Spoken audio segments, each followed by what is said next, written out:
You're listening to the Feel Good Astrology podcast with Louisa Tannermunson. To request your personal reading, go to feelgoodastrology.com.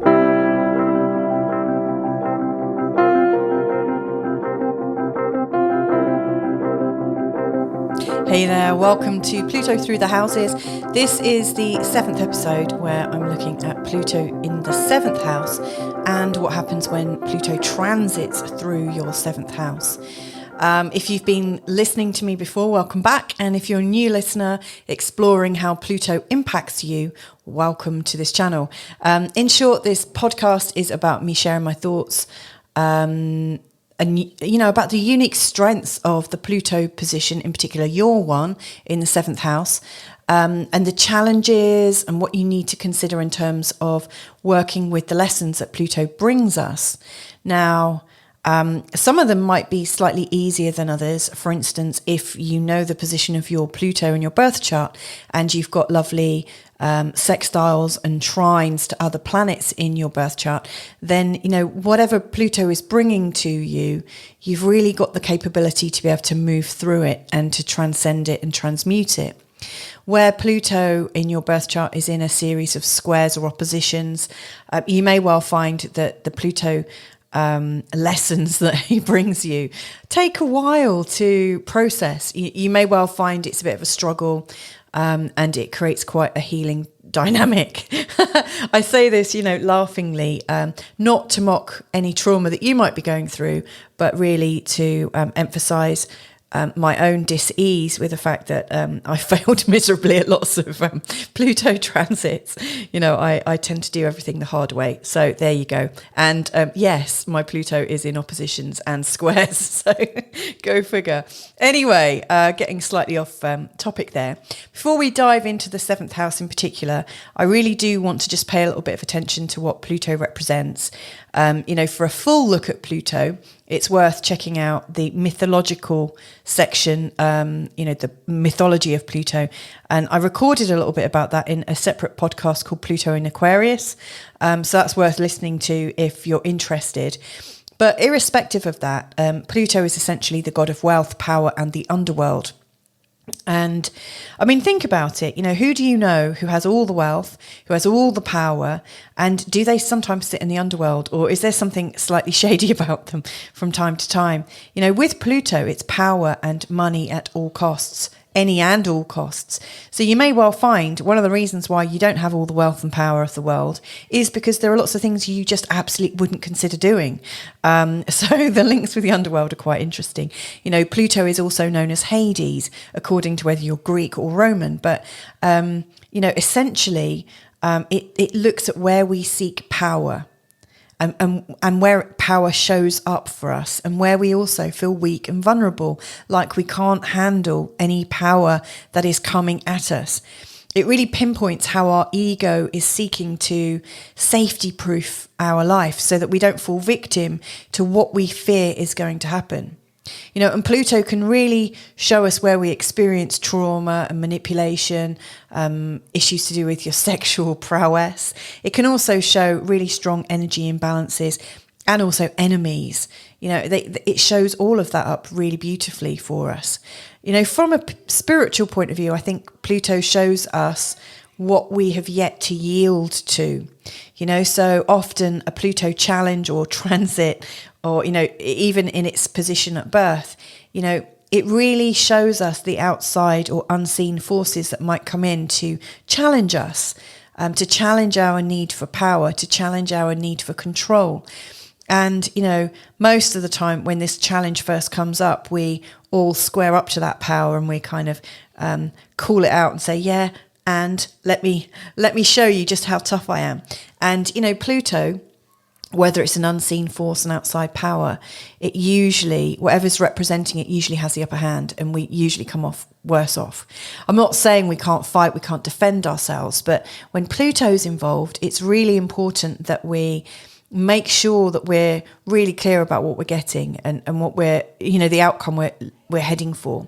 You know, it's very easy to have a false awareness of our own power and an arrogance. And where that comes up, Pluto just knocks it dead. It kind of crushes. And we often feel that defeat, which sounds terribly not like feel-good astrology. So I really need to be very clear with you. You know, the whole purpose of this is to really show you how you might be feeling vulnerable and unprotected or weak, so that you can see it for yourself and really get to look at it from a spiritual perspective and from a practical perspective. Because all the time we're in the fight of it and really being challenged by Pluto, but seeing that challenge as the only opportunity we have to resolve something, you know, we're always going to lose at it. And often, and when I've had my biggest breakthroughs, it's been when I've actually said, you know what, I give up in terms of this situation. I'm just going to let it move through me, work through me, and so be it. And it's usually in those moments where I stop fighting and where I just accept that maybe, just maybe, I might be vulnerable about something. And when I do that, that's usually when the magic begins and when we find out how we can free ourselves. So essentially, I think when we come to face to face with a difficult Pluto transit, what we're really learning is how to be truly free.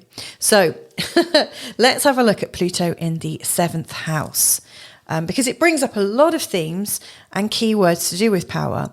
But, you know, actually there's something kind of interesting that happens before Pluto, you know, even arrives at the 7th house, you know, because if we look at the sort of flow of Pluto energy, you know, the 6th house is really teaching us that our need to control every aspect of our life and for it to look like we have a perfect life with perfect work-life balance, with perfect health, with perfect workout regimes and blah, blah, blah, like everything tightly managed. We actually lose out on intimacy, you know, because all of these processes and the absolute need to be in control, it turns people off. It stops people from connecting and it stops that intimacy. And so by the time Pluto is in the 7th house, really we're in the place of relationships. We're in the place of relatedness. We're also in the place of our worst and deepest and most blind spotted projections. So it's quite an interesting little place to look at. And so I'm really looking at Pluto in the 7th in terms of the fear of intimacy and how it arrives and how we can move beyond it. Now, there's the most important point in the 7th house is the actual cusp to the 7th house, which is known as the descendant. Now, anyone with Pluto right on the descendant, or in fact on any angle, will notice that their life seems to have a lot of fatedness about it. It's almost like you're bringing an outside force in to challenge you from time to time, or that you indeed appear to be the outside force for other people. I often think that people with, especially Pluto, but in some respects Chiron and definitely Uranus, you know, we tend to be, I say we because I've got Uranus on my ascendant, but we tend to be quite catalytic people. We end up being a catalyst for people in their own growth and in our own. You know, we're not the kinds of people that just learn a lesson really easily and then just say, oh, that was interesting, and move on. We tend to do it again and again. And we often bring quite a few people into our world who are similarly inclined, or people who are ready for some deep transformation. So Pluto on the descendant in particular is very, very strong. Now, if you're born with it, you may well find or feel almost like it's a bit of a curse. But trust me when I say it's not. Like usually with planets on the descendant, we often meet and partner with the very worst aspects of it until we learn how to control that energy. And then, you know, when we've learnt to control our inner Pluto, we start meeting really great demonstrations of Pluto type people. So for instance, you know, like if we look at the worst excesses of Pluto, you know, we might be saying Pluto's greedy, Pluto might be a deceiver, you know, he's in the underworld, he loves wealth, has lots and lots of wealth, loves power, could be a control freak, could be somebody who's narcissistic, a gaslighter, could be abusive, could be absolutely wanting to have his power over you, could also have a lot of sexual prowess and be using his power, his it's funny how I'm saying his. So forgive me for that assumption, because, as I'm thinking of it as a hetero woman, thinking about Pluto, and Pluto being deemed a male planet, I'm thinking in terms of a strong man who could overpower you, so if you just go with my my assumptions, but make it relevant for you, and use the imagery that works for you the best. But anyway, Pluto represents somebody who comes into your life that is demanding, that is dynamic, that is magnetic, that has a lot of charisma, a lot of power, but not someone that's always nice. This person, if they feel crossed, if they feel betrayed, they will absolutely make you pay for it.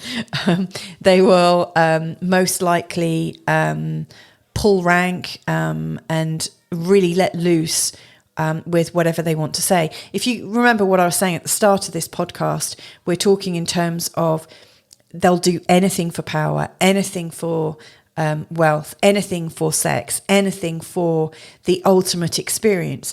So, if you've got Pluto in your descendant, the chances are you bring in a lot of these really fatalistic people, who will do anything for the thing that they want. And that does include sometimes betraying you. And it does include sometimes holding you virginal and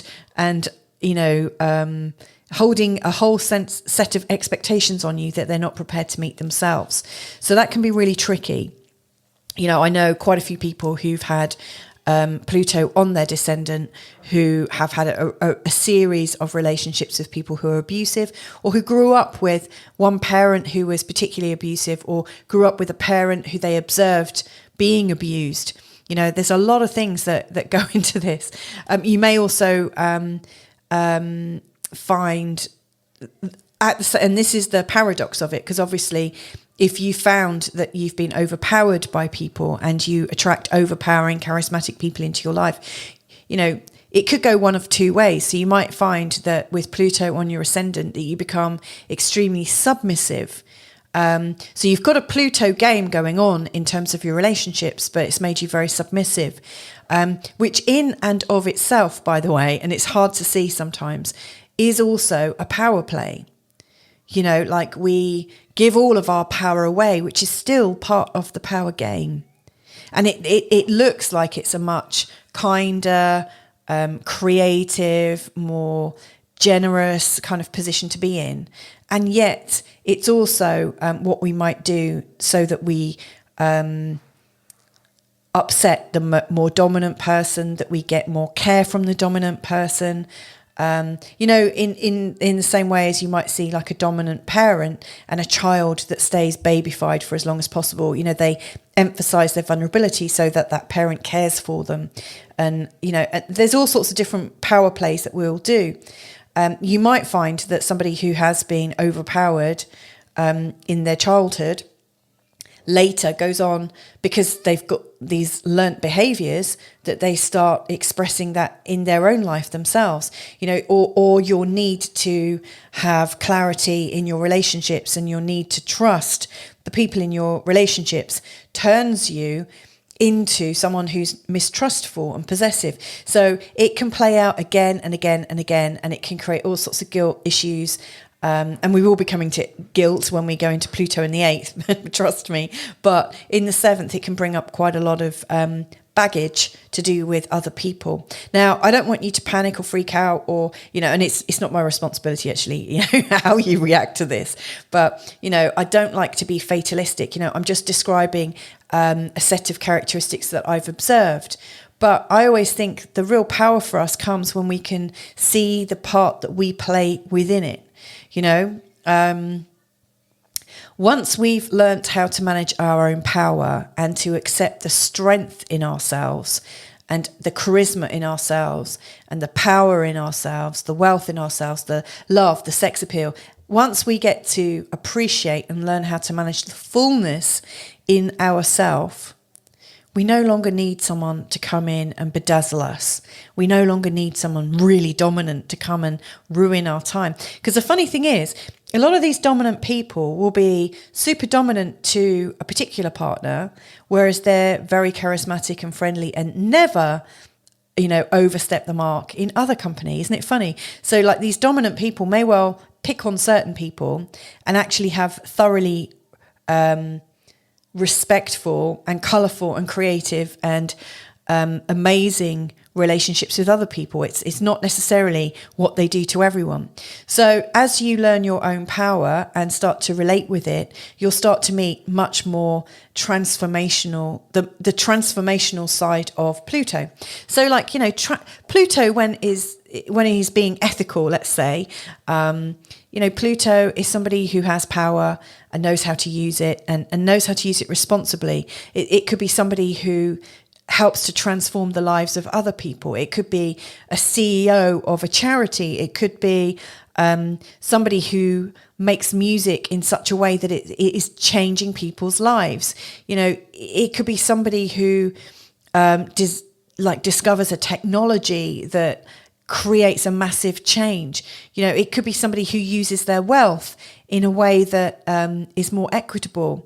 There are so many different potentials for Pluto to be expressed really beautifully. And as I see it, it's about bringing the power and the need for power and the fear of not having power into the light of consciousness. And as we do that, we can realize, well, man, I'm really good at attracting power.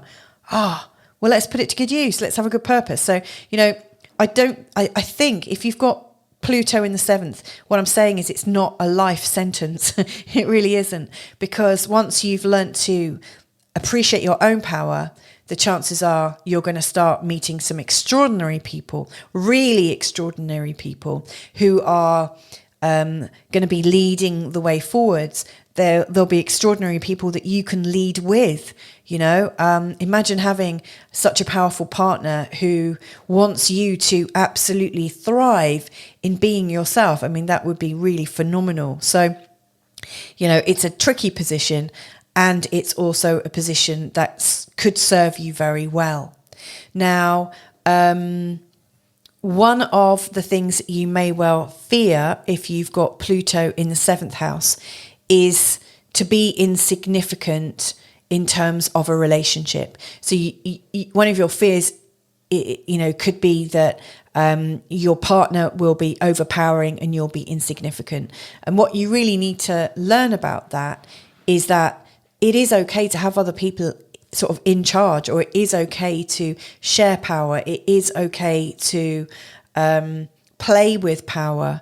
And it's part of the dynamic of life. It is about, you can't have intimacy, like deep intimacy, without at some level learning to go beyond boundaries. Like with Pluto in the 6th, I was talking very much about how people have boundaries to manage their life, because if they don't have boundaries, they feel like their life might be overrun. Now with Pluto in the 7th, there's the opportunity to actually make things work without having boundaries, like not prejudging the relationship in that moment, but just taking every step within your relationship as a brand new day. So you're not controlling your partner's not controlling you. You're just awakening to the potential of what the day could bring. And it could bring arguments, it could bring blessings, it could bring an adventure, it could bring all sorts of different trauma and also excitement. And yet the real magic of Pluto in the 7th is getting to a stage where you have so much trust and intimacy in your partner that you're no longer putting boundaries in place. Now, as I say that, I imagine there's going to be a few psychologists or people who are trained in certain ways of thinking that says, oh, no, that's really unhealthy. And, actually the best way is to have boundaries and clear agreements and this, that, and the other. I'm not there to take away your belief system, I promise you. What I'm seeing from my experience is Pluto can take us deeper than the web of advice and guidance and rules that we've used to make sense of how we can all live together in this planet. We've all got different needs, we've all got different desires, we've all got different wants. How can we do that without sometimes rubbing up against each other and challenging each other? So I really see that the real benefit of this is learning to accept our partner accept the power struggles that may come up between our partners, but finding a way to trust that whatever, like what is what's best in that moment, whatever is arising is something that we can possibly work through. I mean, you may well find that whatever arises comes to a point and you're like, okay, I'm done. And that's fine. That is also to be respected. And yet you may well find that you have a deeper, much deeper relationship that ends, and then another deep and fantastic transforming relationship comes. There's nothing to say that, having these boundaries in place and safety words and ways of managing your relationship so your needs get met, it's not necessarily the recipe for the deepest lived relationship. You might have the best longevity, you might have the most peaceful relationship, but Pluto in the 7th isn't necessarily about finding peace in a relationship. It's about finding peace irrespective of the relationship. Does that make sense? So yeah, lots of things to consider there.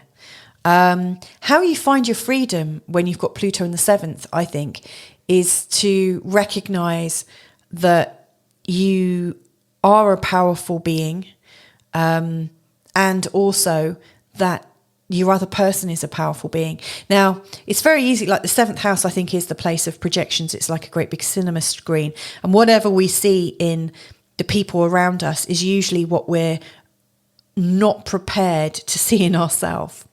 So, for instance, it's, people might ask you at a party, it's like one of these party questions. Tell me, what kind of people do you hate the most? And people, especially if they're a bit drunk, they'll go to town and they'll describe somebody, and everyone around the room will be laughing because they'll be describing themselves, the blind spot of themselves, the side of them that they cannot see. And so, with Pluto in the 7th, there is a side to you that you cannot see where you have power.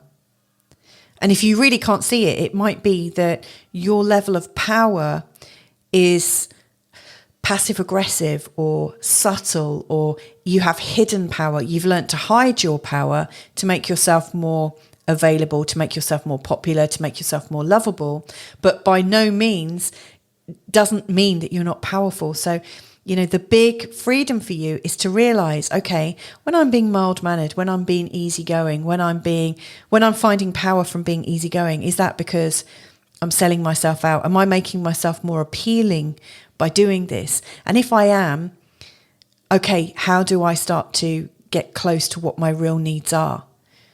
So I don't need a dominant person to tell me what they are. So I think that's the real area of freedom for you, is to realize you are powerful in your own right. If you can't see it, then you're probably hiding that power from you. Like with trines and sextiles, I think you've got the real strength to create really powerful, long-lasting relationships with a massive level of trust and give and take. You could create really magical relationships that other people look at and think, oh my goodness, how do they do that? It's amazing. With squares and oppositions, there's the struggle that the relationship is causing you to be manipulated and squashed. And you might also find there's a bit of a payout for you in saying, oh, I'm the manipulated one, or, oh yeah, I do what he says, because if I don't, it might be that there's some little psychological gain that you get from playing this game, like belittling yourself. So really watch out for that. Now, if Pluto is going through your 7th house, the chances are, it will go over your descendant before it goes into the 7th house. So in the 2 years kind of leading up to that, and for 2 years after, you may well find, which 4 years sounds like a long time, but don't freak out. I mean, these transits, whilst they take a long time, they're not active all the time. You don't feel like this complete suppression from dominant people for 4 solid years. It's kind of almost like a subtle theme, a bit like if you're watching a season of your favourite show on Netflix, there'll be things that happen in each episode, and then there'll be a long story arc, like a long underlying story that goes throughout all the episodes. That's more like what Pluto is like as it goes over your descendant. It's like you've got a kind of backward theme, like a background theme about people dominating and you submissing, being submissive, and how you are coming to that. It's like a hero's journey. But when when Pluto is fully in your 7th house, what you need to be seeing and understanding, I think, is that it is time to step into your power. It's time to step up.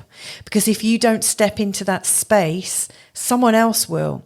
They'll step into that space and they will have you running around doing errands for them. They'll be putting you down. You'll be finding the biggest sense of resistance you could possibly ever fear to come across.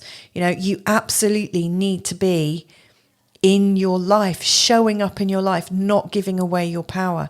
Now, if for some reason you're in a situation where you need people to help, like you're maybe really quite elderly or frail and you need carers, or if you're relying on other people, this is a real area of vulnerability. If you feel somehow undermined, and that there are other people around you who are somehow superior, i.e. they have more money, they have more influence, they have the right job, they have the right training or something like that.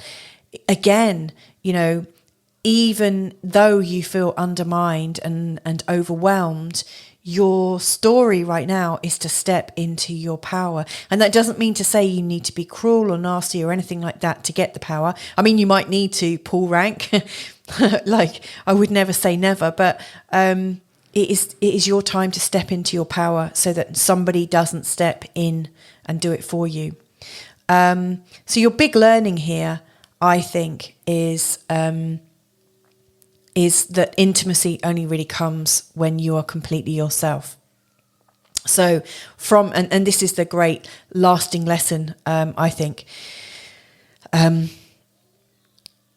If you're not prepared to be absolutely authentically you in the moment and really powerful as you know yourself to be, you're not really giving people the opportunity to get to know the real you, warts and all. If you're not prepared to show your mean side, if you're not prepared to show how you might get tough, if you're not prepared to show the lengths you might go to survive and thrive, people aren't really seeing the real you.